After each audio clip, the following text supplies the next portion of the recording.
자, 우리가 우리가 지금 머신러닝에 대해서 매스 모델링 시간에 커버하고 있는데, 이게 핫 이슈라 지금 국회에서도 그렇고, 그리고 학회에서도 그렇고, 그리고 모든 게 지금, 지금 국회 지금 대선도 있고, 그래서 이 모든 게 다 연계돼서, 그래서 지난 주말에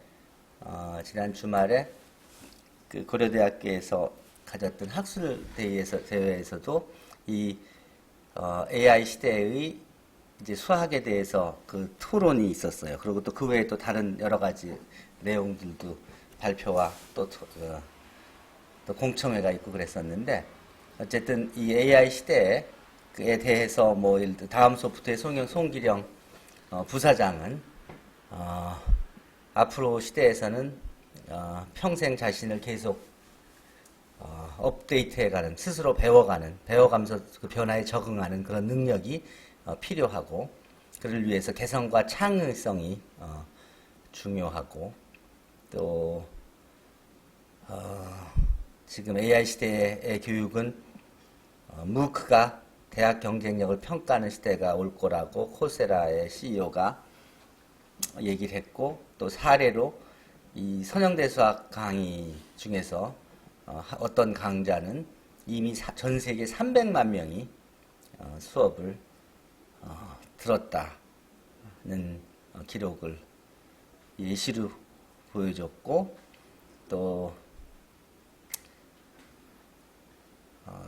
삼성전자의 윤종영 사장은 이 3차 산업혁명 시대에는 부지런하고 기억력이 좋으면 경쟁력이 되었지만, 이제는 4차 산업혁명 시대에는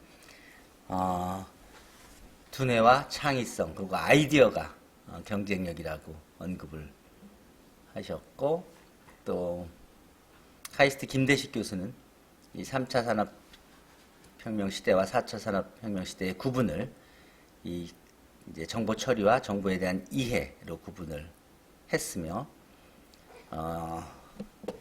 미래학자인 카이스트의 이광영 교수는 앞으로는 단순 지식은 인공지능에게 맡기고, 그리고 교육은 사회성을 키우고 창의성을 끌어올리는 데 집중해야 하며, 학생들이 스스로 질문하고 문제를 해결하는 능력이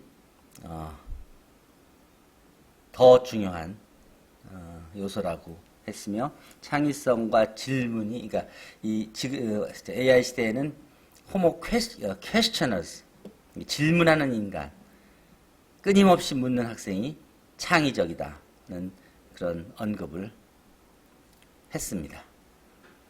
실제로 여러분들, 그리고 어저께 KT에서 릴리즈한 그 보고서에는 앞으로 인공지능의 경쟁력은 데이터에서 창출될 것이라고 언급하면서, 이 구글 등 대량의 데이터를 가진 기업들이 앞으로의 경쟁에서 더 유리하게 될 것이라고 언급하면서, 그 이유를 이제 딥러닝에서 찾았다고 합니다. 실제로 지난 시간에도 우리가 구글이 그 딥마인드에서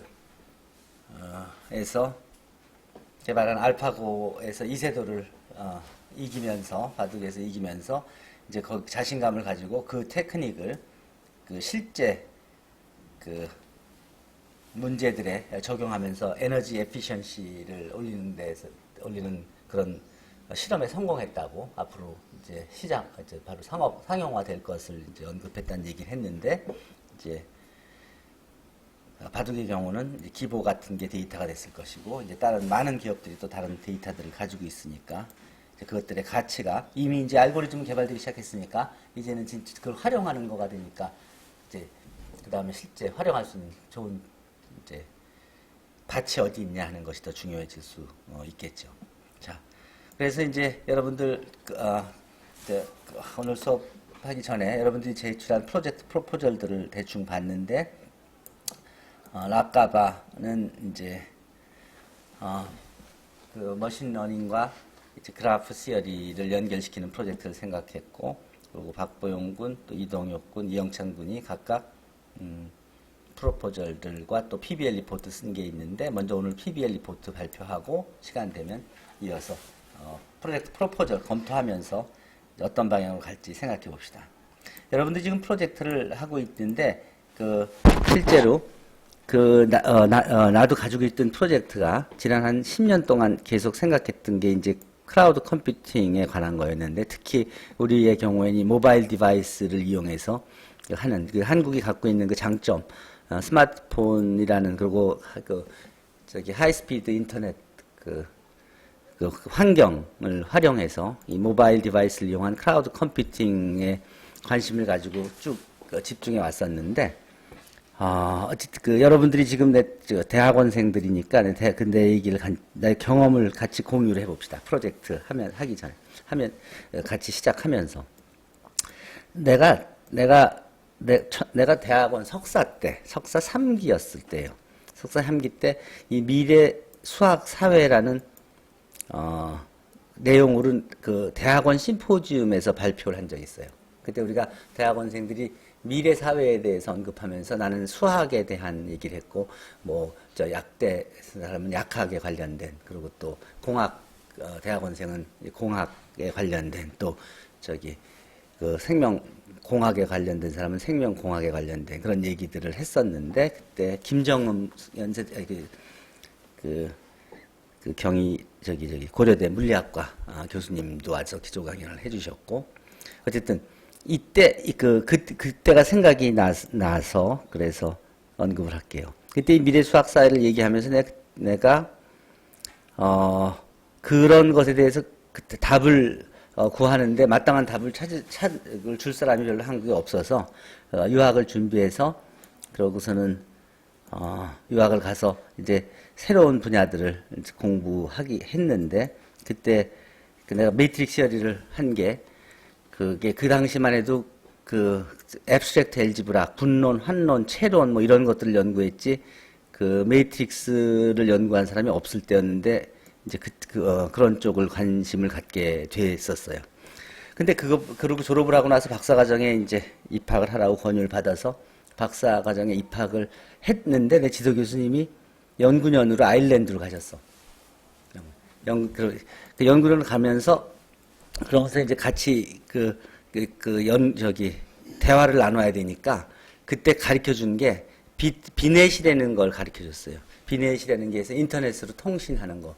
그래서 서로가 이제 논문을 치면은 서로 주고받고 해서 서로 교정하고, 또 그 외에 다른 것도 의논할 수 있게. 이게 1986년인데 이게 처음 거의 나왔을 때예요. 알파넷이 처음 구성되고 이제 비넷으로 학교에서 쓰기 시작했던 건데, 그때 캘리포니아하고 그쪽 웨스트 유타하고 동쪽 그쪽 서부에 네 개 대학이 이제 쓰기 시작한 그런 네트워크였는데, 그걸 하면서 그게 괜찮겠다 그래서 그때 처음으로 비넷을 쓰기 시작했어요.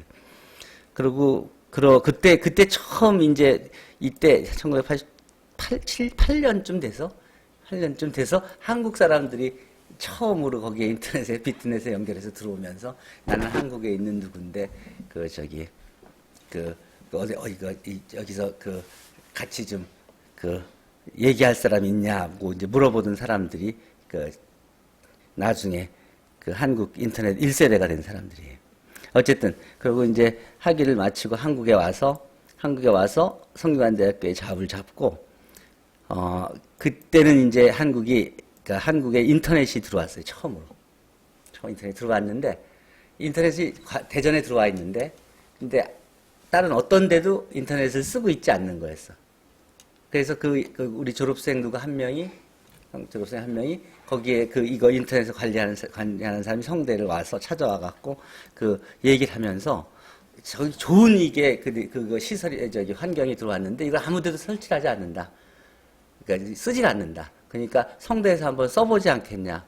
그래서 그러면 쓰려면 당연히 이건 좋다. 근데 쓰려면 어떻게 해야 되냐. 근데 자기네가 깔아줄 수는 없으니까 우리가 이 수원 전화국까지의 인터넷 선을 깔아가지고 그쪽에 모뎀으로 해서 서로 이렇게 그 선을 연결해서 쓰면 되니까 그 돈이 아마 150만 원쯤 되는데, 그 당시에 92년도에 그 인터넷을 그렇게 하겠냐. 그래서 실제로 성대에서 그 인터넷을 연결해서 92년도에 설치를 했어요.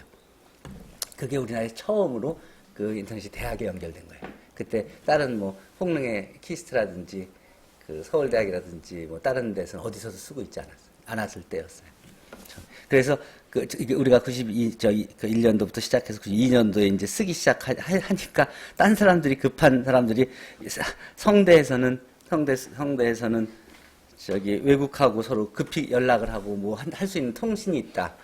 그 해서 어떤 사람들이 우리한테 부탁을 했었냐면 키스트 교수 같은 사람들이 연구년을 가려고 그러는데 비자를 받으려고 그러는데 비자를 받으려면은 그쪽에서 초청장이 제대로 된 서류가 미비하니까 서류가 와야 되는데 옛날 같으면 항공우편으로 보내면 가는데 보름 또 오는데 보름 걸려서 이게 늦으니까 도저히 전화해도 안 되고 하니까 그 카이스트 권기룡 교수님 같은 분이 거기 여러 군데 수소문을 해서 도저히 방법이 없다고 하면서 그 성대가 가능하니까 좀 연락 좀 해줄 수 있겠냐고. 그때 미국은 이제 비넷을 쓰고 있을 때니까 인터넷 쓰고 있을 때니까 그래서 그때 그쪽으로 연락하면 보통 인터넷은 이메일 주면은 바로 필요한 거 하루 안에 답이 오니까 그렇게 해서 초청장을 받아가지고 그걸 프린트아웃 해서 증명서로 내서 비자를 받아가지고 그 출국 일자를 놓치지 않고 출국을 하고 그랬었던 시대예요. 어쨌든 그때부터 그때부터 우리는 상당히 앞서 있었어요. 그 후로 계속 인터넷 쓰면서 연구를 했기 때문에 다른 사람들하고는 달리 다른 사람들 논문이 발간된 게 배 타고 와서 도서관에 비치돼서 분류되고 비치되고 해서 나중에 보고할 때 우리는 인터넷으로 바로 그 저자한테 물어봐서 파일 좀 보내달라고 DVI 파일 보내달라고 그래서 받아서 볼 수 있고 했기 때문에 굉장히 빠르게 연구를 효과적으로 할 수 있었어요. 그렇게 해서 학생들도 논문 공부할 때 이전 딴 대학은 달리 훨씬 효과적으로 공부할 수 있었고 빨리 정보를 접수할 수 있었고 또 비용도 거의 들이지 않고 연구하면서 굉장히 경쟁력을 갖췄어요. 그래서 많은 그 제자들이 공부하는데도 수월하게 공부를 했고 그리고 또 업적도 많이 내고 그리고 교수도 많이 됐어요. 그래서 거의 내 제자들은 거의 내가 이제 9명 박사를 배출하고 18명 석사를 배출했는데 그 초기에 그 졸업생들은 거의 다 그 교수로 다 취업을 다 했어요. IMF 이후부터 이제 환경이 바뀌면서 그때는 인력이 필요한 때였기 때문에 IMF 전에는 막 성장하던 사회였기 때문에 하기만 있고 업적만 갖추고 하면 다 데려갈 때였어. 그냥 인력이 부족할 때였으니까. 근데 IMF 때부터는 환경이 많이 바뀌었죠. 졸업생 숫자는 늘어나고 사회 발전이 좀 둔화되니까 그러니까 이제 경쟁이 그러니까 수요 공급이 이제 정상화되면서 그러면서 이제 한 단계 더 높은 그리고 또 독창적인 그러니까 사회가 필요로 하는 게 그냥 양적으로 뭐만 채우면 되는 자격만 있으면이 아니라 이제 그 다음에 이제 요구하는 게 하나씩 더 늘어나게 됐죠. 어쨌든 그런 사회에서 1993년에 모자이크라는 브라우저가 나왔어요. 지금 인터넷 익스플로러라든지 이런 게 나오기 전에 저희 크롬이라든지 이런 게 나오기 전에 모자이크라는 게 나왔었는데 그 전에 브라우저가 신통한 게 없었어요. 근데 모자이크 이게 일리노이 대학에서 나오면서 이제 홈페이지라는 개념이 처음으로 나왔어요. 그래서 그때 1994년에 우리나라 대학에서 학과 홈페이지는 제일 처음 수학과에서 만들었어요. 94년에. 그래서 운영을 하기 시작했는데, 그러고 우리가 만드는 걸 보고, 농대에서, 유전공학과에서, 홈페이지를 만들기 시작한 게, 어느 잡지에 실리고 그럴 때였어요. 어쨌든, 그러고 우리가 그 홈페이지를 운영하니까 여러 가지가 편리하죠. 편리하게 되면서 대한수학회에서 홈페이지를 만들어야 되겠다는 그러니까 요구가 생겨서 나한테 부탁을 해서 그때 1997년도에 대한수학회에 첫 홈페이지를 이제 이런 식으로 만들어야 된다고 이제 보고를 하고 그 다음에 실제로 만들어서 그래서 1997년부터 홈페이지를 운영하기 시작했어요. 그때 만든 게 이제 이런 구조로 해서 이게 홈페이지 표지에 이제 들어갔던 그런 내용이에요. 그 기록을 우연히 찾아서 그래서 이제 구성도를 만들고 로고도 만들고 이제 그러고 이렇게 해서 여기는 매스매틱스 하니까 아니 이게 매스매티컬 커뮤니티 소사이어티라서 이제 고치고 이렇게 하면서 이제 만들어서 이런 구조로 연혁, 자료실, 뭐 링크 여기서 아마 북한의 수학계까지도 링크를 만들어 놨었어요. 이런 식으로 해서 관련하게. 이렇게 쭉 이렇게 만들어서 이걸 주고 이제 이걸 가지고 이제 홈페이지를 만들어서 공개를 했어요. 실제로. 매스넷 코리아도 그때 나온 아이디어고. 이렇게 해서 이런 것들을 다 만들어서 했던 게 벌써 이제 한참 전이에요. 지금은 이게 다 보편화됐지만 이 당시에는 학회 홈페이지 같은 학회가 거의 없었어요. 말하자면 이런 게 다 프로젝트였어요, 사실은. 그때 내가 직접 하면서 학생들이 이제 관심이 있고 하니까 또 학생들이 컴퓨터들 만지는 건 잘하니까 그 학생들이 이때 드림이보드 나오기 전이죠. 텍스트 에디터로 홈페이지 만들어서 이제 운영하던 거예요. 그리고 그 학생들은 다 취업했어요. 왜냐하면 사회가 그때는 그런 걸 필요로 하는 시대였기 때문에 전공을 좀 배우면서 사회가 필요로 하는 새로운 걸 조금만 경험하면 그러면 바로 그 자합이 널려 있었어요. 그런 걸. 어쨌든. 그렇게 하고 이제 그 다음에 1999년에 내가 연구년을 1998년에 연구년을 가서 1999년에 미국에 있었는데 그때 이제 미국의 수학계에서 이게 그 회의가 학회에 가 보니까 그때 미국 수학계 리더들이 하는 얘기들이 뭐였냐면 미국이 100년 전만 해도 그 아주 그 수학 수준이 굉장히 낮아서 부끄러운 그런 나라였는데 1999년 지금은 이제 세계를 수학의 그 응용 수학, 계산 수학뿐만 아니라 이론 수학까지도 다 리드하는 그런 수학 강대국이 되었다. 자, 우리가 100년 동안 정말 엄청난 발전을 했다.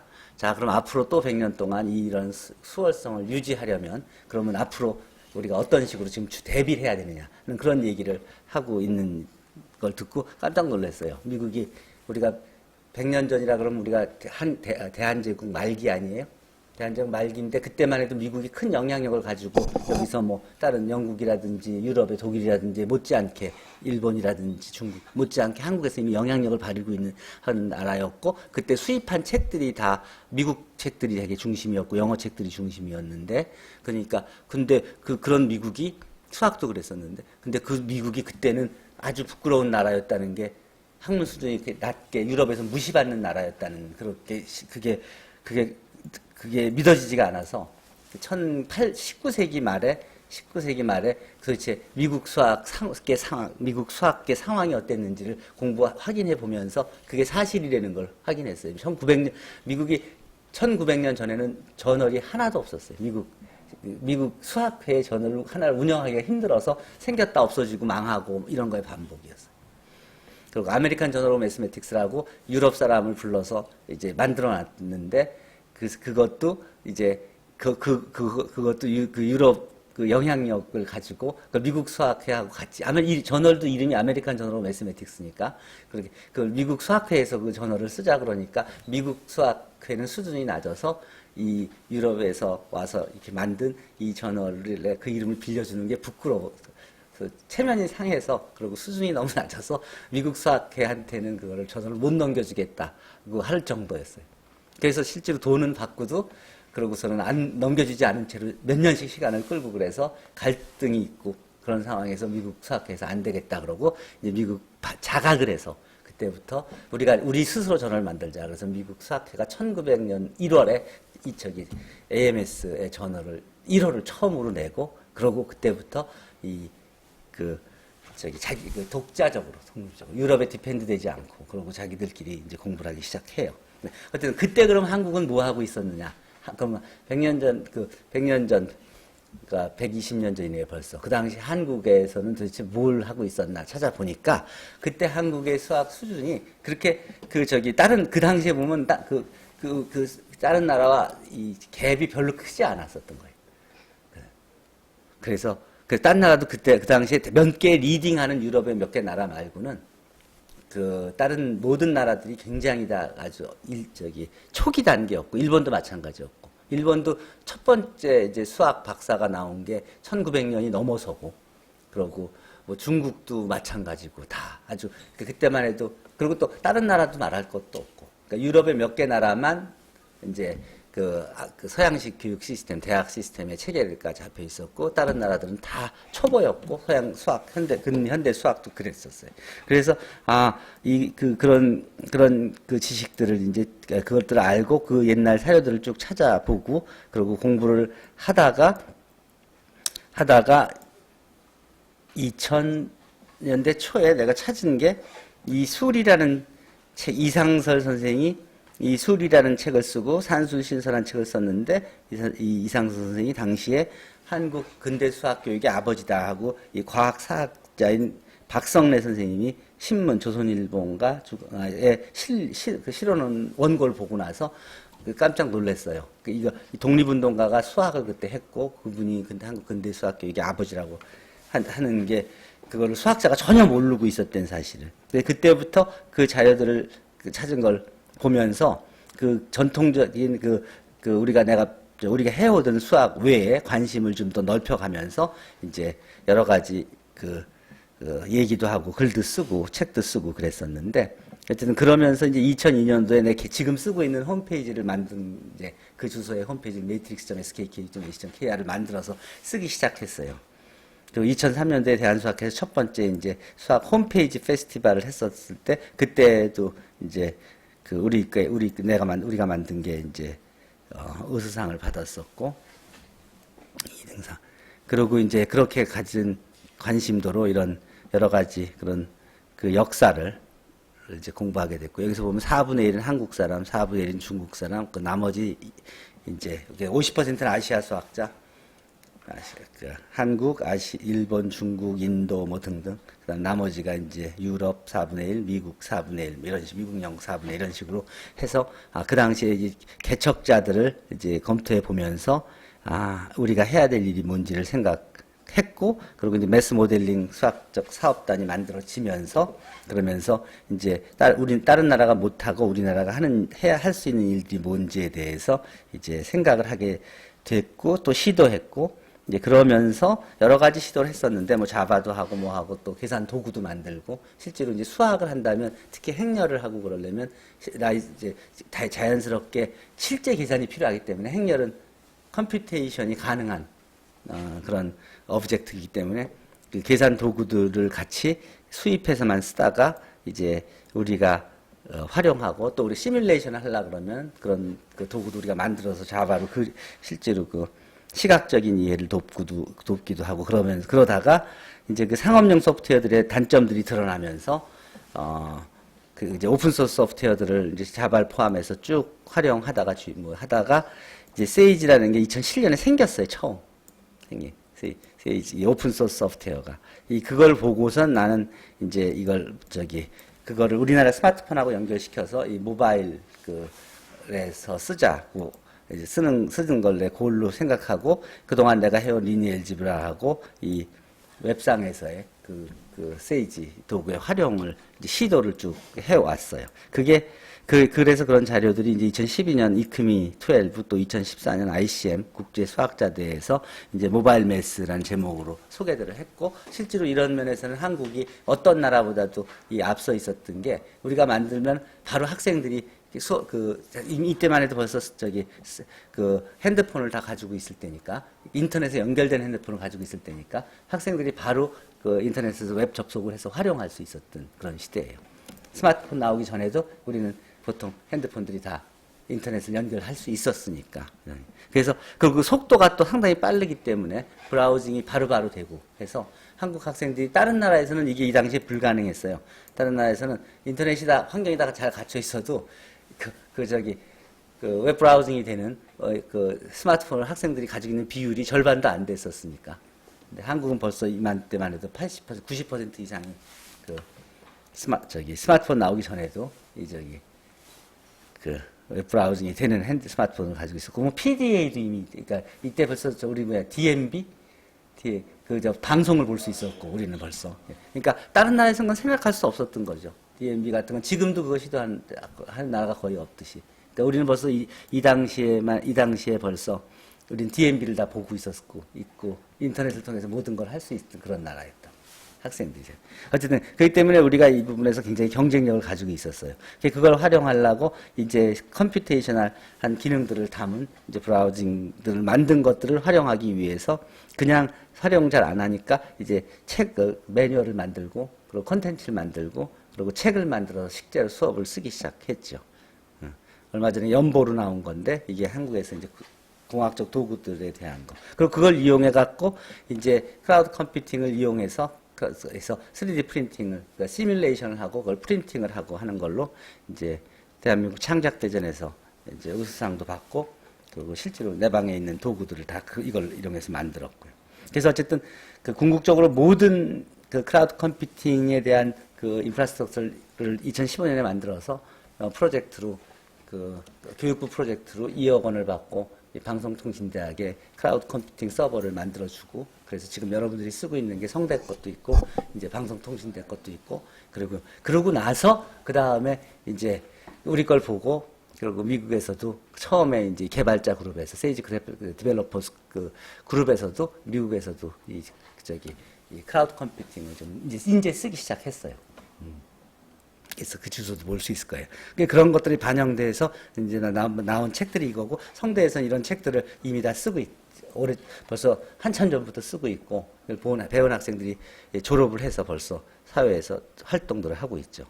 거기서 더 나아가서 이제 공학, 수학 또 미적분학 전부 다 이제 클라우드 컴퓨터를 이용해서 아무것도 없이 아주 가벼운 그냥 인터넷 연결만 되면 모든 게 계산할 수 있는 그런 환경으로 되어 있죠. 실제로는 이제 인터넷에 연결하지 않고도 할 수 있게끔 이제 만드는 것도 이제 보여줄게요. 네, 그러면 너무 무거워지니까 그러면 이게 근데 스마트폰에는 너무 무거운 게 들어가는 게 바람직하지 않으니까 스마트폰에는 가벼운 부분만 들어가고 그리고 복잡하고 무거운 거는 웹에서 되게끔 해서 웹 앱으로 만들면은 그러면은 굉장히 편리하게 사용할 수 있어서 그렇게 만든 앱이 공개된 게 벌써 꽤 되죠. 어쨌든 그래서 그 내가 한 것들을 가만히 좀 보면은 여기 보면은 이게 이제 내가 해온 이제 일들이에요. 이게 이제 작년에 한 일들, 이게 재작년에 한 일들, 이게 2014년, 이건 2013년, 뭐 2010년, 2010년, 이건 2009년, 2008년, 이게 이제 이건 다 논문들인데, 이제 쭉 이런 일들을 그러면서 이제 페이퍼, 그러면서 이제 뭐 이건 인용도 있는 것들이고, 그리고 특허도 나오고, 프로그램도 만들고, 또 그런 내용을 발표도 하고 하는 게 이게 굉장히 많이 늘어났어요. 이게 왜냐하면 그냥 시어레티컬한 거에는 관심 갖는 그룹이 워낙 적으니까 관심도 적고 응용도 안 되고 그런 거에 비해서 지금 새롭게 태어나는 그런 분야에 대해서는 관심이 높고 그리고 또 실제로 적극적으로 젊은 친구들이 달려드니까 이제 그러면서 이제 그러니까 이전에 그 시어리만 할 때에 비해서는 그때는 시어리만 할 때 1년에 뭐 2편, 뭐 3편 정도 논문 쓰고 한 2번 정도 토크하고 하는 거 정도였다고 하면 여러 가지가 지금 연계돼서 융합적으로 하게 되니까 그게 약화되는 게 아니라 뭐 5편, 10편, 15편으로 그 성과도 매년 늘어나고 발표하는 것도 10번, 15번으로 늘어나고 하면서 그 기회에 훨씬 더 많이 노출됐죠. 또 관련된 또 글도 쓸 수 있는 것들도 다양해지고 책도 그렇고 그러다 보니까 상도 받고 그리고 또 뭐 여러 가지 또 프로젝트도 다양하게 해왔고 그런 게 굉장히 처음부터 점점 관심을 사회가 필요로 하는 거에 대한 리스폰스를 하니까 굉장히 할 일이 늘어난 거죠. 그리고 그런 과정에서, 그리고 이제 그런 내용들을 원고를 써달라 그러니까, 이제 원고를 써준 것들도 훨씬 늘어났고, 그렇게 하다 보니까, 이렇게 여러 가지 그런 위원회든지, 또 임원이라든지, 뭐 등등으로 학회 일도 많이 하게 인볼브 될 수밖에 없고, 그리고 또 그동안에 배출된 제자들도 쉽게 오히려 자리를 많이 잡게 되고, 그래서 보통 내가 여기서 어쨌든 내가 배출한 그 9명의 박사과정 학생 중에서 6명은 교수고 7명이 교수죠. 6명이 교수고 뭐 3명이 이제 연구재단이라든지 네이버라든지 또는 저기 교육개발센터라든지 등등에 취업을 했고, 그리고 뭐 석사들은 쉽게 취업할 수 있고, 그리고 책들도 여러 가지를 쓰게 됐죠. 어쨌든 이제 그러니까 이런 것들이 이런 이런 시도들이 있었기 때문에 그 지난 한 10년 동안 굉장히 그 다양한 그런 저기 블루오션, 일할 수 있는 블루오션이 생겨났다는 거예요. 그러니까 여러분들이 프로젝트 할 때는 언제나 이 트렌드를 잘 보고, 그리고 이렇게 남보다 앞서서 새로운 시도를 할 가치가 있다는 것이죠. 그래서 지난 토요일 날 그 어떤 디스커션이 있었냐면, 우리가 이제 이게 미래지향적 인재 양성을 어떻게 해야 되느냐. 이제 그 중에 토론이 세션이 몇 개 있었는데, 4개 있었는데, 그 중에 3번째 세션이 이거 문이과 통합수학과 테크놀로지 평가라는 이런 주제였어요. 이게 이제 2015년 그 학회 연보에 수학교육에서 공학적 도구라는 책이 발간됐고, 이제 이분 사람들이 저자들이었는데, 한국에서 그동안 30년 동안에 테크놀로지 적용된 것들, 그 사례들하고, 그리고 앞으로의 비전 같은 걸 얘기한 건데, 어쨌든 그런 내용의 이제 역사부터 추세, 쟁점, 활용, 뭐, 컴퓨터 엘지브라 시스템, 모델링, 다이내미컬 지오메트리 시스템, 프로그램, 지오지브라, GSP, 지오메트리 스케치 패드, 컴퓨테이셔널 띵킹, 도구 활용, 컴퓨터 기반 수학, 평가, 교사 교육, 또 문리과 통합 교육, 그리고 테크놀로지, 이런 내용들에 대해서 얘기를 했는데, 여러분들이 이미 다 검토해봐서 대충 알겠지만, 특히 이제 여러분 대학에서 이거 공부할 때, 이 미적분학에서의 모바일 공학 도구의 활용, 이게 이제 여러분들이 이거를 미적분학이 어떻게 되는지는 다 검토해봐서 알죠. 그렇죠?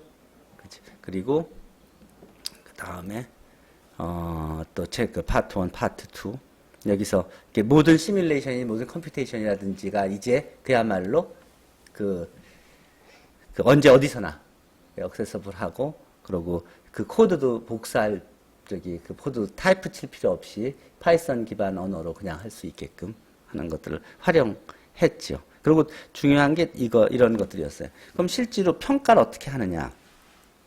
평가를 이런 식으로, 그러니까 그렇게 가리킨다 그러면 평가를 어떻게 하느냐 해서 이런 식으로 기존의 개념 중심으로 가리키고, 또 이렇게 그 개념 중심으로 자기 서술하고, 그러니까 요새 이렇게 쓰기에 대한 기능을 굉장히 강조하죠. 말하기, 토론하고 그런 거. 그러니까 학생 중심 주도적 교육. 그래서 실제로 이 시험 문제도 이런 식으로 바뀌는 거예요. 지금 수능 시험이 생긴 지가 근 25년쯤 됐는데, 이게 암기식 교육이고 찍기 교육으로서 점점 변질되면서 이제 그 존폐 위기에 지금 놓여 있는 거예요. 4차 산업시대하고는 전혀 안 맞기 때문에. 그 대안들을 좀 생각하는 거예요. 스토리텔링도 그렇고. 그래서 이제 이게 서술형, 그리고 질문, 아까 얘기했듯이 질문하는 게 교육의 시작이라. 그리고 호기심, 이런 것들이, 그리고 자기가 생각한 걸 쓰고 설득하고 하는 그런 능력들, 그리고 새로운 아이디어, 이런 것들. 어쨌든, 그걸 평가하기 위해서 이와 같이 배운 내용들을 서술하는 그런 문제로 바뀌어지고, 그리고 전에 같으면 손으로 이걸 계산해서 이렇게 3.9791 이렇게 구해야 되는 건데, 이런 게 왜 중요한지, 이게 왜 중요한지 알아요? 실제 문제를 구하면 이게 딱 떨어지는 1, 2, 3 인수분해되고 이런 것들이 아니라 대부분의 값들이 이게 이렇게 소수, 분수 또는 무리수 이렇게 나타나는 경우가 굉장히 많죠. 실제로 그걸 구해야 돼요. 그러니까 모델링을 하면 답은 대부분 딱 떨어지는 답이 아니에요. 그런 답이 나올 가능성이 없죠. 답이 3, 4, 5 이렇게 나올 가능성은 없죠. 시험 문제 같이. 그러니까 실제 계산을 해야 되는 거예요. 그래서 그거를 근데 그전에는 그게 필요하니까 그걸 하기 위해서 이렇게 무슨 로그표를 이용하고 이용해서 그 근사식을 구하는 거였는데, 근데 이제는 그렇게 하는 사람 아무도 없죠. 여러분들도. 도구를 이용하죠. 이제 실제 계산할 때는. 근데 어차피 그 도구를 이용할 때 이전에는 이제 그래픽 캘큘레이터를 사용하기도 하고 공학용 계산기를 사용하기도 하고 했지만, 이제는 그게 아무 의미가 없죠. 그냥 스마트폰 앱이 1불짜리면 거의 모든 기능을 하고 있는 것들이 널려 있는 세상이 있으니까. 근데 이제 더 나가서는 그거는 거기서 더 나가서 더 일반적인 더 복잡한 것까지 할 수 있는 그런 도구는 이제 앱으로 해결되지가 않으니까 그러니까 실제 코딩이 필요하죠. 그래서 이제 여러분들이 상업용 몇백만 원이 되는 그런 상업용 소프트웨어들을 쓰는 거죠. 근데 그것들이 이게 이제 실제로 가능한 게 이제 파이썬 언어로 기반으로 이렇게 계산할 수 있다는 걸 보여주고 실제로 평가하는 방법도 이렇게 그림을 주고 그림은 금방 그릴 수 있으니까. 그렇죠? 도구를 이용하면. 그림을 그리고 나면 그 다음 어디서부터 어디까지 뭐를 구한다. 요 구간에서 요 군 사이에 요것과 요 그림 사이에 겹쳐진 요 면적을 구한다. 이런 문제잖아요. 그림을 먼저 그려놓고 나면 그러면 금방 어느 거에서 어느 걸 여기서 요 아래 걸 빼고 요 구간에서 적분하면 그냥 끝나는 거 아니에요? 그런 식으로. 그러니까 그림을 주고 그 다음에 그 구간을 정할 수 있고 어느 함수에서 어느 함수를 빼고 어느 게 위에 있고 어느 게 아래에 있는 걸 알면 그러면 요 위에 거에서 아래에 걸 여기서부터 여기까지의 적분을 하면 답이 손으로 구한 거 같이 나오는 걸 확인할 수 있잖아요. 이런 식으로 바뀌어간 거죠. 이렇게 실제로 코드도 볼 수 있고.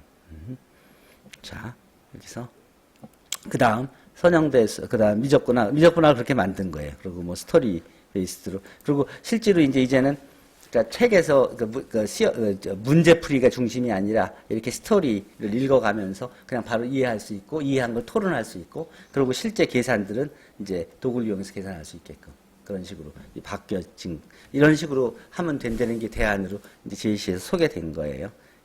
그리고 이제 선형대수학 여러분들이 봐서 이미 알겠지만 이 무료 전자책이 진짜 나와서 이제는 여러분들이 한글 버전, 영어 버전 다 그래서 실제로 여러분들이 그냥 책을 무료로 다운받아서 복사해서 카피해서 실제로 쓰고 할 수 있는 시대로 이제 바뀐 거죠. 이제 진짜 동영상 강의를 들으면서 실제 그 동영상 강의를 들으면서 그러면서 이제 그 실제 계산을 하면서 하는 시대로 이제 바뀌어진 거죠.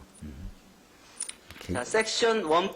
어쨌든 이런 그 전자책이 진짜 의미를 가지고 이제 그냥 책이 아니라 그냥 책을 PDF 파일로 고친 게 아니라 그 책에서 실제로 보다 모르면 설명을 추가로 들을 수도 있고 그리고 계산이 필요하면 시뮬레이션도 볼 수 있고 그리고 실제 계산을 하려면 컴퓨테이션도 해보고 문제를 하나만 배우면 다른 문제들은 함수를 바꾸고 그 조건을 바꿔서 계산할 수 있고 그것이 어느 한강 뭐 기하 대수 이렇게 하나의 컴퓨터 알제브라 시스템은 기본적으로 대수적 문제고 지오메트리 스케치패드 같은 건 기하적인 거고 지오지브라도 기하하고 대수학을 합쳐놓은 거지만 수준이 중등 레벨이고 그러니까 그런 것을 벗어나서 여러분들이 지금 배우고 있는 모든 미분방정식, 뭐 복수함수론, 뭐 선형대수, 미적 멀티베리얼 캘큘러스를 다 할 수 있는 그리고 더 나아가서 파스트 푸리에 트랜스포메이션 이건 뭐 그래프 시얼 이건 뭐 그런 일반적인 걸 다 할 수 있는 그런 도구가 필요한 때죠. 그거에 맞게끔 모두 게 다 가능한 것들을 이제 만들어 놓은 그런 그 모델들이 이제 이런 데 있었던 것이죠. 그래 매뉴얼 한번 봅시다. 여기서 그래서 예를 들어서 랩 매뉴얼 1으로 가면 미적분이 나오는데 미적분 같은 경우에 여러분들이 뭐 그래프를 그리는 것도 그냥 쉽게 이런 그래프들은 이 명령 플롯하고 함수를 주고 구간을 주면 바로 그려지고 그리고 마찬가지로 x하고 4-x를 0부터 2까지는 x 2부터 4까지는 4-x 뭐 그림 조건이 그리고 뭐 극한값을 구하는 것도 좌극한 우극한을 각각 구하고 리미트를 구하고 뭐 도함수를 구하고 그리고 뭐 이렇게 뉴턴스 메소드 같이 여러분들이 하는 그런 예를 들어 뉴턴스 메소드가 시뮬레이션을 한번 봐주면 애니메이션을 n이 변해가면서 시뮬레이션이 되는 그러니까 근사값에 접근하는 과정을 바로 볼 수 있죠. 이걸 숫자를 n을 예를 들어 10까지 늘리고 애니메이션을 주면 그러면 10단계로 바뀌는 거를 볼 수 있죠. 이거를 16단계까지 하면 그러면 거의 뭐 에러가 10에 마이너스 5승 이하로 하니까 에러가 거의 없죠. 그 과정을 계산한 과정을 이제 애니메이션을 보면은 이렇게 변해가는 걸 수렴해가는 과정을 볼 수 있죠. 이것도 그냥 이 함수를 아무거든지 바꿔주면 이 조건을 바꿔주면 이 함수 그래프들이 바뀌는 것들을 확인할 수 있죠. 그렇죠. 파라메터를 바꿔주면 하나만 만들어도 이렇게 이게 다 코드로 여기 들어가서 보면 소스 보기로 하면 여기서 보면 다른 함수에 대한 그 도함수가 구해지죠. 소스 보기로 하면 이게 기본적으로 여기에 파이썬 언어로 짜여진 게 있죠. 이걸 복사해서 어디든지 갖다 놓으면 다른 데서 바로 쓸 수 있다는 소리죠. 자, 그렇게 하고, 그 다음 선형대 수학에서 보면, 랩 매뉴얼 2를 보면, 여기 선형대 수학에서 뭐 벡터 합을 구하고, 벡터 곱을 하고, 뭐 스칼라벨 하고, 노름을 구하고, 인너 프로덕트를 구하고, 뭐 숫자를 바꾸면, 그러면 그거에 맞게끔 뭐 내적을 구하고, 정사형을 구하고, 정사형 구하는 거 뭐 내적에서, 내적 각각 구해서 곱해주고 나눠주고 뭐 하면 되는 거니까, 뭐 점과 평면의 사이를, 거리를 구하고, 뭐 RREF를 구하고, 연립방 정식을 풀고, 행렬을 곱하고, 또 전치 행렬을 구하고, 역행렬인지 확인하고, 실제로 역행력을 구하고, 다른 행렬을 주면, 그러면 그 행렬에 대한 역행렬을 구하고, 그러니까 이런 식으로 하나, 제대로 된 개념만 알면, 그리고 그렇다 그러면 그 다음에 아무리 복잡하고 아무리 큰 것도 처리할 수 있게 돼야지 이제 빅데이터를 처리할 수 있게 되니까 어차피 손으로 처리할 수 있는 게 아니기 때문에 데이터가 커지면 컴퓨테이션들을 그러니까 기본적으로는 작은 것들을 다룰 수 있는 걸 배우고 그 다음에 이제 그걸 이용해서 큰 것도 자유자재로 다룰 수 있게끔 해야 되죠. 고유값을 구하고 고유벡터를 구하고 뭐 시뮬레이션을 하고 뭐 이런 것들이 다 연결되어 있는 것들이죠. 예를 들어 이런 것들, 뭐, 기하 이미지를 선형 변환을 정의한 다음에 그 선형 변환에 점들을 주고 그 점들을 갖고 그림을 그리고 그것들에 이제 그 시뮬레이션들을 이제 하는 거죠. 그렇게 이런 식으로 실제로 뭐 여러 가지 그 다음에 뒤에 가서 뭐 해 공간을 구하고 랭크를 구하고 널리티를 구하고 뭐 저 변환 행렬을 구하고 이론이 다 있으니까 그것만 알고 있으면 뭐 행렬의 대각화를 하고 아이겐밸류, 아이겐벡터, 그람시 정비집계화법을 사용해서 뭐 그리고 주어진 행렬의 뭐 졸단 캐노니컬 폼을 구하고 싱귤라 밸류를 구하고 그 다음에 레프트 아이겐벡터, 라이트 아이겐벡터를 구하고 그걸 통해서 SVD를 하고 뭐 그 SVD를 이용해서 수도 인버스를 구하고 하는 이런 모든 거 제너럴 벡터 스페이스 컴플렉스 밸류에 대해서도 컴플렉스 벡터에 대해서도 이제 컴플렉스 벡터들을 계산할 때 컴플렉스 벡터의 뭐 노름을 구하고 또 디스턴스를 구하고 하는 게 모두가 가능해진 거죠. 그리고 이 모든 게 한 번만 이론만 알고 그다음 한 번만 실습하면 그 모든 문제를 다룰 수 있게 되는 것이죠. 그러니까 교육이 완전히 이제 바뀌어질 수 있는 환경에 들어온 거죠. 우리말로 돼 있고 비용이 아무것도 들지 않고 모두가 억세서블하고 그리고 개념 가리키는 거는 이미 다 잘 하고 있고 지금 우리가 계속 문이과 나누고 하는 것들이 이제 이과는 같은 내용을 배우는데 계산 쉬운 데까지 하고 이과는 거기에 좀 더 복잡한 함수를 배우고 복잡한 계산을 하는 치환하고 뭐하고 한 테크닉들 배우는데 시간을 써서 그걸 잘하는 애들을 뽑는 게 완전히 바뀌어질 수 있는 것이죠. 이런 것들이 대안으로 제시가 된 거예요. 그걸 이 주소에서 이제 여러분들한테 처음 소개한 이 다운을 지금 받게 했죠. 폴더 열면 이걸 무료로 나눠줬어요. 이거 압축을 풀죠. 압축을 풀면 여기에 생겼죠. 그럼 아까 지금 내가 한 게 지금 여기 32동 이 PC에 지금 풀린 거잖아요. 여기서 바로 계산이 가능하게 된 거죠. 여러분들 실제로 다운받아서 해봤죠. 그렇듯이 돌아가는데 전혀 문제 없죠. 이 용량이 얼마예요? 용량 겨우 40K, 50, 80K밖에 안 되죠. 그러니까 웹에 우리가 스마트폰에 넣고 다니는데 전혀 문제가 없는 것이죠. 그 PC에서는 물론이고. 그러니까 완전히 지금 다른 환경을 만들어낸 거죠. 이게 여러분들이 앞으로 를 굉장히 엄청나게 바꿀 수가 있는 거예요.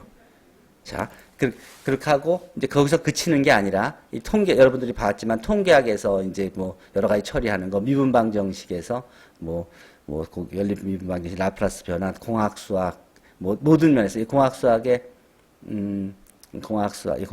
어쨌든 이런 식으로 해서 그 모든 게 지금 이제 완전히 다른 세상으로 돌아왔다는 거를 우리가 이해하죠. 이것들이 이렇게 가리켜서 이렇게 이해한 사람들이 바로 이제 지금 4차 산업혁명 시대에 맞게끔 이제 준비할 시간이 생긴 거죠. 이 기존에 하던 그 교육의 시간을 엄청 절반 이상을 줄일 수 있는 거죠. 같은 걸 반복하고 같은 걸 반복할 필요가 없죠, 이제는. 개념을 제대로만 알면 한두 개만 제대로 해보면 비슷한 문제는 다 풀 수 있는 거죠. 그러니까 실수 하고 이런 거를 지금 막기 위해서 복잡한 걸 하는 테크닉을 배우기 위해서 시간을 쓸 필요가 전혀 없는 시대가 된 거잖아요. 그렇다 그러면 이제 실제로 이런 걸 이용해서 실제 현실 문제를 풀 수 있는 그런 교육을 할 수 있죠. 즉 토론을 할 수 있고, 그리고 실제 프로젝트를 할 수가 있고, 그리고 진짜 문제를 풀 수가 있는 것이죠. 그게 지금 이제 빅데이터 시대, 그 이제 머신러닝 시대에 이제 준비를 하는 세팅이에요. 그리고 그 학생 선발도 이거에 따라서 학생 평가도 바뀌어질 수 있고, 그리고 학생 선발도 바뀌어질 수 있고. 그래서 어쨌든 평가원이나 등에서도 와서들 다 듣고, 그러고서는 이제, 그리고 또 특히 서비스 과목들 많이 하는 대학들이 이제 크게 영향을 받을 거로 봐요. 어쨌든 실제 이게 06학번이니까 지금 1학년 학생 아니에요? 그렇죠? 학부 1학년생이 지금 써보고 나서 이렇게 썼듯이 여러분들도 했듯이, 그러니까 그냥 쓰는데 전혀 어려운 점이 없다는 거예요. 고등학교까지 배운 그런 언어 지식, 따로 뭐 컴퓨터 프로그래밍 언어를 제대로 배우진 아니었어도 간단히씩은 다 책에서 조금씩 배우니까 그걸로도 충분하다는 거죠. 그러니까 파이썬을 그러니까 미적이든 선형대수학이든지 뭐 공학수학이든지 어떤 한 과목만 그냥 이렇게 배우면서 조금씩 실습만 해봤다 그러면, 숙제 한두 번만 해봤다 그러면 거의 모든 문제를 풀 수 있는 거죠. 그러니까 그 다음에는 그냥 바로 다음 단계로 넘어갈 수 있죠. 실제 프로젝트를 해도 되죠. 실제 계산이 가능하니까. 빅데이터 처리도 그렇고. 여러분들이 실제 이제 여기서 그 부분을 조금만 더 고려해 준다면, 여기서, 데이터. 이걸 확인해, 이 빅데이터 처리하는 거를 좀 더 자세히 볼 필요가 있죠. 자, 여기에서 통계 처리. 그러니까 저걸 하려면 기본적으로 이 그러니까 수학을 배워서 실제 문제에 활용하려면, 특히 그 라지 데이터 셋에 대해서 적용하려 그러면 통계에 대한 지식이 기본인데, 자, 이 통계에서 예를 들어서 이 도표들이 있으면, 그러니까 데이터들이 있으면, 이 A형, B형, AB형, 이 데이터들을 갖고 그래핑을 그릴 수 있어야 돼. 그래프를 그릴 수 있어야 되고, 그리고 히스토그램을 히스토그램들을 그릴 수 있어야 되고, 그 다음 데이터들을 갖고 평균을 구하고, 또 미디안을 중앙값을 구하고, 표본 분산, 또 표준 편차를 구할 수 있어야 되고, 또 이게 4분위 범위, 또 100분위 범위를 구하고, 이게 박스 플롯을 그릴 수, 이런 건 기본적으로 이게 뭐냐면, 이 박스 플롯, 이게 뭐냐면, 이 통계학 책에 기본적으로 나오는 것들이잖아요. 그러니까 이거 기본적으로는 다 할 수 있어야 되는 거라고요. 그러고 이제 더 나아가서 이제 확률 분포가 어떻고, 그리고 이제 데이터를 제너레이트 할 수 있어야 되고, 랜덤하게. 그리고 랜덤하게 데이터를 제너레이트 할 수 있어야 되고, 1부터 예를 들어 454 사이에, 예를 들어 56개의 데이터를 뽑는다. 그러면 그냥 1부터 454 사이에서 56개 데이터가 금방 나올 거예요. 이 클라우드 컴퓨팅, 우리가 쓰고 있는 서버가 내 방에 있는데, 이 별로 어려움 없이 다 지금 계산되잖아요. 질문했어요. 이렇게, 랜덤, 난수로 그냥 보면 돼요. 그렇죠. 그러니까 유니폼한 시츄에이션에서의 랜덤 하니까요. 예, 다른 아무 조건 없이 그냥 랜덤하게. 그러니까 랜덤하게 추지하니까 확률을 계산할 수 있죠. 랜덤하게 만들어서 그걸 비율을 찾으면 되는 거니까. 그리고 불량품의 확률이 어떻고, 또 어쨌든 이게 기본적으로 알고, 그 다음에 이제 이론이 확률 밀도 함수가 어떻고, 기록값이 어떻고, 표준 편차가 어떻고, 이런 것들을 이제 우리가 배우니까 책에 있는 그대로예요. 그러니까 있는 그 순서대로 하는 게, 이전에는 이론 가리키는데 주로 했던 거지만, 그러면서 이걸 외워야 되는 거였지만, 지금은 사실 이게 외울 필요도 없는 거야. 왜냐하면 물어보기만 하면 위키에 공식은 다 나오는 거 아니에요. 모든 식은 다 나오는 거 아니에요. 그러니까 그게 기억이 안 나도 자기가 가물가물하면 확인해 보면 되는 거니까, 공식은 이미 다 아는 거라고 봐도 돼요. 이제 외울 필요가 없는 거죠. 그건 적어도. 그 내용을 알고만 있으면, 이해하고 있으면. 그러면 그걸 실제로 이 식이 어떻게 코딩이 된다는 것만 알고 있으면, 그럼 그 다음부터는 바로 활용할 수 있는 것이죠. 그러니까 시간을, 전에는 이거를 계산하는 시간을 많이 썼는데, 지금은 이걸 진짜 이해하고 하는데 시간을 훨씬 많이 쓰고, 그 다음에 실제 풀어보는 거 한두 개만 해보면, 그 다음에 숙제를 바로 훨씬 더 큰 사이즈에 대해서 해도 전혀 문제없이 다 할 수 있는 거죠. 개념 이해하는데 훨씬 더 많은 시간을 썼으니까. 그렇게, 어쨌든 그런 식으로 직접 질병 문제에 대한 매스 모델링 한 것들을 바로 이제 데이터를 처리할 수 있고, 그리고 시뮬레이션을 할 수 있고, 이제 그렇게, 이렇게 된 거죠. 그러니까 진짜 시대가 바뀌었다는 걸 우리가 실감해야 되는 거예요.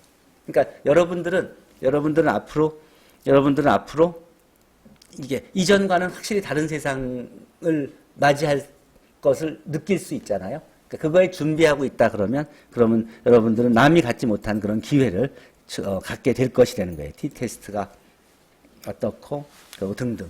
어쨌든 그런 식으로 그리고 미분 방정식에서도 뭐 급수해법, 뭐 라플라스 변환을 한다 그러면 라플라스 변환에서 예를 들어서 미분 방정식을 라플라스 변환으로 풀고 그리고 그 인버스 라플라스 변환하는 거 뭐 또 그 다음에 1차 미분 방정식을 푸는 거 뭐 등등 이런 게 이 내용이 어차피 설명까지 다 있으니까 책에서 배우고 실제로 한번 해보고 이거에 대한 코딩이 이거니까 코딩을 잘 이해 못해도 이 내용을 보면 바로 이해할 수 있죠. 그러니까 지금은 오히려 그 파이썬 코드를 다른 자잘한 명령어가 아니라 중요한 부분만 이해하면 되는 거예요. 식이 어느 자리에 가면 되고 조건이 어느 자리에 가는 그것만 이해할 수 있어도 모든 걸 다 처리할 수 있게끔 할 수 있는 거죠. 그럼 가리키는 게 완전히 다르고 평가하는 것도 달라질 수 있죠. 그리고 실제로 중요한 것은 그렇게 배운 학생들은 실제 문제를 풀 수 있다는 거죠. 실제 문제를 주면 그러면 나름대로 자기가 답을 얻어내고 그리고 그걸 자기가 어떻게 얻었다는 걸 설명할 수 있게 되는 것이죠. 그리고 그 중에서도 합리적이고 더 나았고 더 빠르고 한 것을 우선적으로 선택하면 되니까 사회가 또 연구소가 훨씬 더 진짜 필요한 인력들을 바로 쓸 수가 있게 되는 것이죠. 그리고 이제 토론을 쭉 했었던 것입니다. 어쨌든 사연. 어쨌든 이런 일들이 미국이 실제로 100년 전에 앞서서 그런 일들을 할 수 있었던 것은 후진국이었던 미국이 선진국을 따라잡을 수 있었던 것이 다른 이론의 유럽 사람들이 고민하는 문제에 그냥 같이 함몰돼서 거기에서 머물지 않고 그 사람들이 안 하던 그런 리니어 아날리시스 시투스라고 해석학 중에서도 아주 단순한 분야, 실선상에서의 어널리시스, 거기에 집중하면서 포인트 셋 토폴로지라는 분야를 만들면서 미국 유럽 사람들이 무시하는 전체 토폴로지의 아주 일부분을 차지한 포인트 셋 토폴로지, 실선상의 토폴로지, 거기에 몰두하면서 논문을 엄청 내면서 그게 나중에 또 중요한 역할을 하게 됐고, 또 유럽 전체가 이론하고 있을 때 이 계산, 응용 쪽에 또 몰두하면서 현실 문제를 풀기 시작하고 그러면서 선형계획법을 만들고 그 선형계획법을 만들면서 그걸 실제로 계산을 빨리 하기 위해서 컴퓨터를 그 아이디어는 알란 튜링이 한 거를 거기서 멈춰 있을 때 실제로 폰 노이만 등이 진짜 그걸 구현해서 그러면서 자기네 알고리즘을 돌려보고 그래서 실제로 답을 얻어내고 하면서 계산과학, 응용과학 쪽에서는 확실한 경쟁력을 짧은 시간에 50년대, 60년대 이미 차지하고 그 다음 그걸 기반으로 해서 이제 경제가 발전하면서 이런 부분에도 우수한 학자들을 모아서 연구 여건을 향상시키면서 다른 어떤 나라도 내기 전에 더 좋은 또 의미 있는 결과들 내기 시작하면서 이론, 응용, 또 실용, 계산, 등등을 다 장악하면서 2000년 뉴 밀레니엄을 맞이할 때 세계 유일의 최강대국이라 군사력, 경제력뿐만 아니라 학문에서도 노벨상을 가장 많이 받는 나라로서 굳건히 자리를 차지하게 된 그런 것을 자기들이 100년 동안 성공적으로 짧은 시간에 그걸 완성했다고 자부심을 느끼고 더 중요한 건 그런 수월성을 앞으로 또 100년 동안 어떻게 유지할 것이냐 상대적 수월성을 그걸 위해서 후세들을 넥스트 제너레이션을 잘 가르쳐야 된다 그런 거에 집중하는 그런 얘기를 듣고 우리가 정신을 바짝 차려야 되겠다는 그런 생각들을 했어요. 근데 그런 면에서 우리가 그동안 부족한 부분들이 몇 가지가 있었는데 실제로 수학 학력 수준은 우리나라가 세계 어느 나라보다 사실 열심히 공부하고 어렸을 때부터 그리고 잘 풀고 잘 알잖아요. 근데 그 친구들한테 이런 도구라든지 또는 실제 문제를 접할 그런 기회를 주지 않았으니까 평가할 때 36.54237 이런 답 나오는 걸 구하는 걸 문제를 낼 수가 없으니까 그런 문제를 다 빼고 나니까 실제 문제 한 번도 못 풀어보고 그러고 대학에 들어와서도 이제 그런 문제들을 평가할 때 빼니까 그러니까 이제 문제가 있었던 것이 이제 완전히 해결돼 그런 여건이 다 이제 장애물이 다 거쳐졌다 이렇게 보는 거죠. 그래서 얘기했듯이 앞으로 우리가 미래지향적 인재 양성을 하는데 있어서 또 문이과 통합 수학을 가리키는데 또 평가하는데에 대한 대안이 이제 제시됐다고 보는 것입니다. 자, 어쨌든 그래서 이게 사실 이게 이런 것들도 이 프로젝트를 우리가 수학 관련된 프로젝트를 하면서 또 모델링 수업을 하면서 그러면서 지속적으로 계속 저 클라우드 컴퓨팅에 관심을 갖고 또 모바일 디바이스를 이용한 클라우드 컴퓨팅에 관심을 가지고 하면서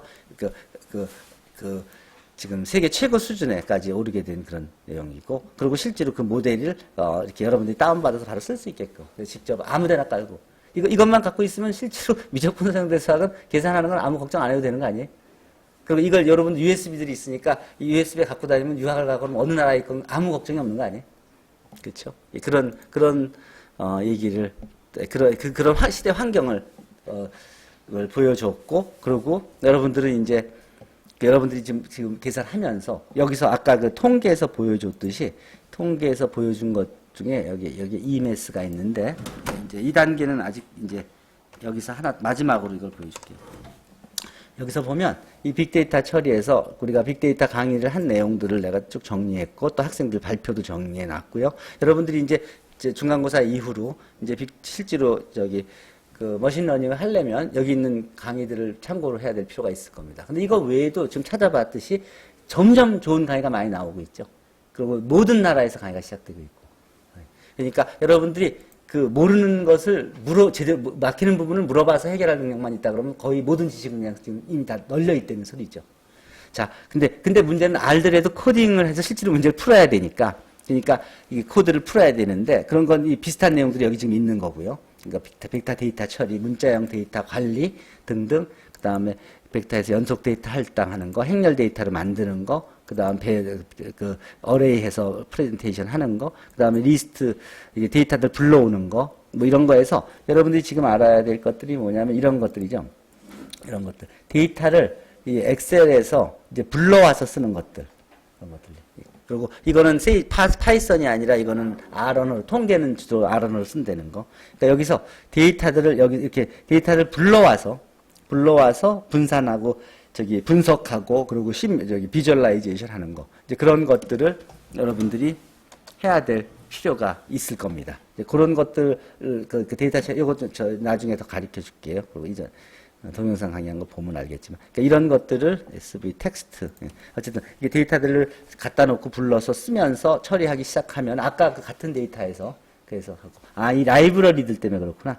이 라이브러리들은 이게 깔려 있어야 되기 때문에 요거는 실제로는 여기에 보면 여기 이제 들어가서 라이브러리 있는 것들은 여기서 아직 거기까지는 우리가 안 만들어 놨어요. 그러니까 이게 클라우드 컴퓨팅, 라이브러리가 기본적으로 깔릴 때 패키지 안에 깔리잖아요. 그러니까 돌아갈 때 그 안에서 돌아가지, 바깥에서 안 돌아가니까. 그러니까 접속이 왔다 갔다 하는 게 아니라 그건 내가 다시 처리하도록 할게요. 근데 지금은 기본적으로 한 번 돌려서 나오는 것들은 라이브러리를 따로 만드는 방법으로 처리하지 않는 것들은 이제 다 돌아가니까. 그러니까, 그리고 또 이 코딩을 그게 맞게끔 고치면 이 패키지도 필요한 패키지는 따로 만들어서 한 페이지 안에 그냥 하나 만들어 놓고 거기에 들어가서 계산해서 오게 만들 수 있잖아요. 그렇게 하면 같은 식으로 다 가능해질 수 있다는 거예요. 그러니까 여기서 보면은 아까 얘기했듯이 이제 패키지를 돌려서 돌아가는 것은 여기에 이 R 소프트웨어에 여기 들어가면 이거 다운 받아 가지고 그래서 다운 받아서 아까 코드를 카피해서 갖다 놓고 돌리면 다 돌아갑니다. 그리고 안 돌아갈 땐 패키지를 불러오라고 명령어가 뜨니까 그걸 클릭해서 그 패키지를 다운받아서 그 안에 인스톨하면 되고, 다 무료 오픈소스 소프트웨어니까 사용하면 되고, 또 사용법은 이렇게 바로 볼 수 있게끔 돼 있고요. 그러니까 여러분들이 요 안에서 보통 기본적인 거 한번 해보는 거 훈련한 학생들은 그 다음에 이 원리가 어떤지만 이해하면 그 다음부터는 뭐 여기서 할 수 있는 건 여기서 하고 또 필요한 건 만들어서 하고 아니면 그냥 그 R을 다운받아서 그냥 인스톨해서 쓸 수도 있고. 그리고 또 근데 기본적으로 트렌드는 지금 다 클라우드 컴퓨팅 쪽으로 가니까, 그래서 깔아서 쓰는 것보다는 그냥 모바일 디바이스에서 바로 계산할 수 있는 추세로 가니까 그런 식으로 갈 겁니다.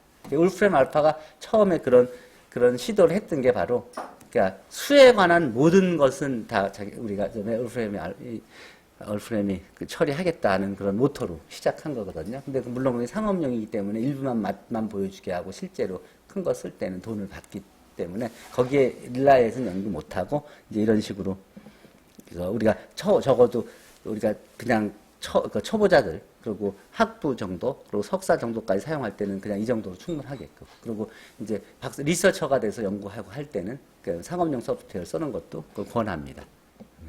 자, 어쨌든 그렇게 해서 그 내용을 대충 소개를 하고 이어서 여러분들 이제 프로젝트 프로포절을 이제 보도록, PBL 보고서를 듣도록 하지요. 자, 지금 얘기한 거 이해가 됩니까? 내가 어떤 거를 지금 우리가 그러니까 프로젝트로 그동안 해왔는지. 그러니까 나는 그런 쪽으로 접근했고 여러분들은 지금 여기에 있는 것과 관련하고 여러분 전공하고 관계된 것들을 이어서 그래서 여러분 문제를 한번 풀어보십시다. 그래요. 질문 있습니까?